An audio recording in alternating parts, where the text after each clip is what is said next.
Before you try to beat the stock market, answer one honest question.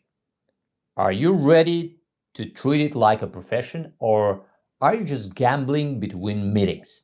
Because here's the uncomfortable truth. If you believe you can run your business, you work your job, manage real estate, and casually trade stocks, you are competing against people who do this 8 to 10 hours daily for decades. And that is not a game you win. Today, I'm going to tell you why most players lose in the stock market and why even smart, educated people underestimate what it really takes. If you're serious about building wealth the right way, subscribe now. I publish every single day. This is not motivation, this is a practical business and finance university. My name is Ravi Gabbis, and welcome back to the Gabbis Show, where we unlock the secrets of real wealth in the United States every single day. We continue talking about investments. Yesterday, we discussed emotional intelligence. Today, let's talk about something just as important. There are two types of people in the stock market: players and workers. Players believe they can outsmart the market. Workers understand that investing is a profession. Let me tell you my story. I entered the stock market at the end of 2008. It was a disaster year. For example, in Russia, stocks had fallen 80, 90, some even 95%. I made a list of companies that had dropped almost 10 times. If I had simply bought all of them and held them, I could have easily made 8x or 10x, but I didn't. I started trading instead. Buying, selling, timing entries. The first year I made 30%. I was proud, very proud. What I didn't notice that the market itself had doubled, some sectors even tripled. If I had just bought and held, I would have made much more. And this is exactly where that famous pattern appears. Beginners often win, not because they are brilliant, but because the market is rising and they confuse a rising market with their own skill. I've seen this many times. For example, one of my students at the Academy of Financial Growth, where we teach financial literacy, started investing during the course. He bought Apple shares. In a short period of time, they doubled. He invested 100,000, it became 200,000. He was excited, proud, confident. He felt like he understood the market. And this is very dangerous period, because when you make 100% quickly, you start believing you are talented. You stop being cautious, you stop being humble, you stop respecting risk. And very soon, Apple reminded all investors what the market can really do. The stock corrected sharply, and many people who felt like geniuses suddenly felt very different.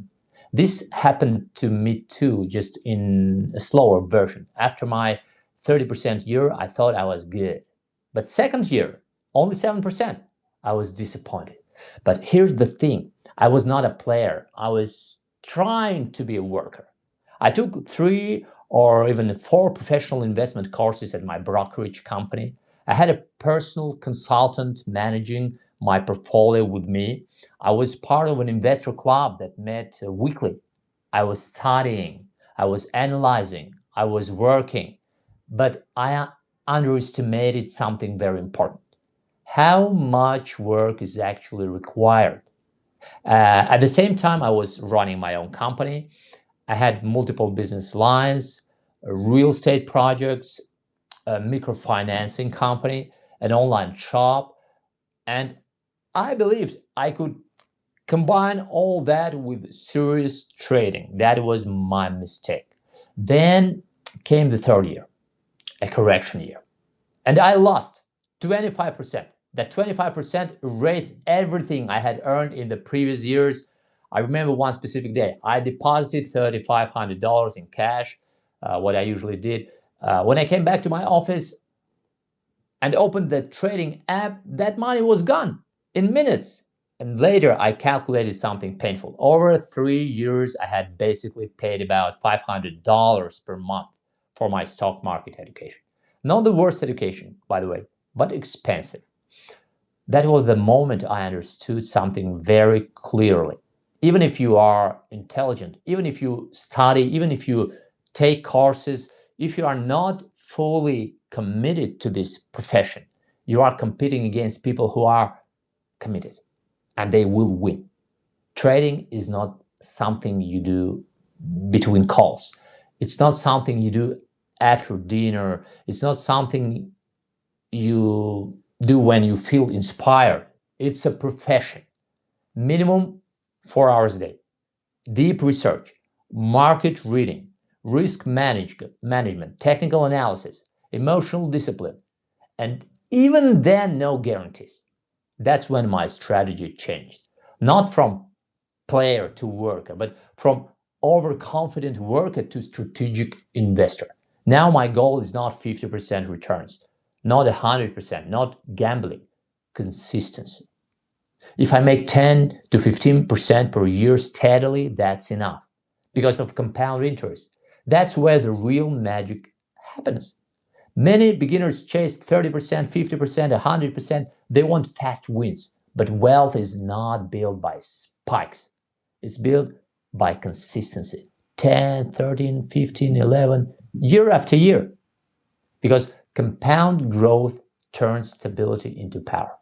If you try to save your way to $1 million, it will take forever. But if you combine disciplined investing with long-term compounding, capital builds itself. And this is the difference between excitement and system. By the way, if you want to understand how to build an investment system that works long term, there is a free webinar link in the description below. I go much deeper into strategy, structure, and risk control there. Tomorrow, we will continue and break down compound interest, the real engine behind long term capital growth. See you tomorrow.